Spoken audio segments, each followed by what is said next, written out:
എന്തൊക്കെയാണ് ചാത്തന്നൂർ മണ്ഡലത്തിൽ ചെയ്യേണ്ടതായിട്ടുള്ള വളരെ അടിസ്ഥാനപരമായ കാര്യങ്ങളെന്ന് സാറിന് തോന്നുന്നത്? ചാത്തന്നൂരിൽ വ്യവസായ സ്ഥാപനം, ഇപ്പോൾ സ്പിന്നിങ് മില്ല്, ഒരു വ്യവസായ തൊഴിൽ സ്ഥാപനം, ഇന്ന് അതിൻ്റെ അവസ്ഥ വളരെ ദയനീയമാണ്.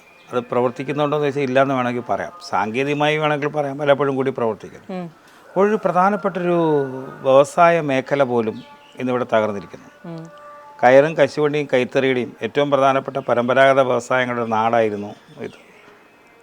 ഇന്ന് അതൊക്കെ ഇവിടെ വളരെ പരിമിതമായി മാറിയിരിക്കുന്നു. അപ്പോൾ തൊഴിൽ മേഖല, വ്യാവസായിക മേഖല, ഈ മേഖലയിൽ ഒരു വലിയ മാറ്റം കൊണ്ടുവരേണ്ടതായിട്ടുണ്ട്. കേന്ദ്ര ടെക്സ്റ്റൈൽസ് വകുപ്പുമായി ബന്ധപ്പെട്ട് വേണമെങ്കിൽ നമുക്ക് അതിനെ ഡെവലപ്പ് ചെയ്ത് കൊണ്ടുവരാവുന്നേ ഉള്ളൂ. അത്തരം ഒരു പരിശ്രമമൊന്നും കാലാകാലങ്ങളായി ഇവിടെ ജനപ്രതിയായിരുന്നവർ ശ്രമിച്ചിട്ടില്ല. അവരെ മുന്നണി തന്നെ, അവരെ പാർട്ടി തന്നെ കേന്ദ്രത്തിൽ ഭരിച്ചപ്പോഴും അത്രയൊരു പരിശ്രമമൊന്നും ഉണ്ടായിട്ടില്ല. അപ്പോൾ വ്യവസായ മേഖലയിലും തൊഴിൽ മേഖലയിലും വരുത്തേണ്ട ചില മാറ്റങ്ങളുണ്ട്. അതിന് അനുയോജ്യമായ പദ്ധതികൾ നരേന്ദ്രമോദിയുടെ സർക്കാർ നടപ്പിലാക്കുന്ന അത്തരം പദ്ധതികളുമായി ബന്ധപ്പെട്ട് നടത്താൻ കഴിയുന്ന കാര്യങ്ങളുണ്ട്. ഇവിടുത്തെ കാർഷിക മേഖലയാണ്. കാർഷിക മേഖലയെ സംബന്ധിച്ച് ഇപ്പോൾ വളരെ ഈ പറയുന്ന കണക്ക് തന്നെ വളരെ പരിതാപകരമായൊരവസ്ഥ. കേന്ദ്ര ഗവൺമെൻറ്റുമായി സഹകരിച്ചുകൊണ്ട് കേന്ദ്ര ഇൻസ്റ്റിറ്റ്യൂട്ടുകളുണ്ട് പലതും. നമ്മുടെ പുതിയ തലമുറയ്ക്ക് ഏറ്റവും മെച്ചപ്പെട്ട വിദ്യാഭ്യാസം ലഭിക്കണം.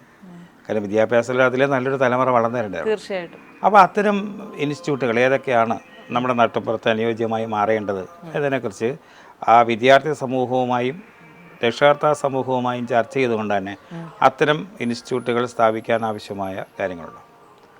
മറ്റൊന്ന് ഏറ്റവും അധികം പ്രാധാന്യമുള്ളതാണ് ഇവിടെ ഇപ്പോൾ ടൂറിസം മേഖല. പ്രത്യേകിച്ച് കായൽ, കടൽ തീരമുണ്ട്.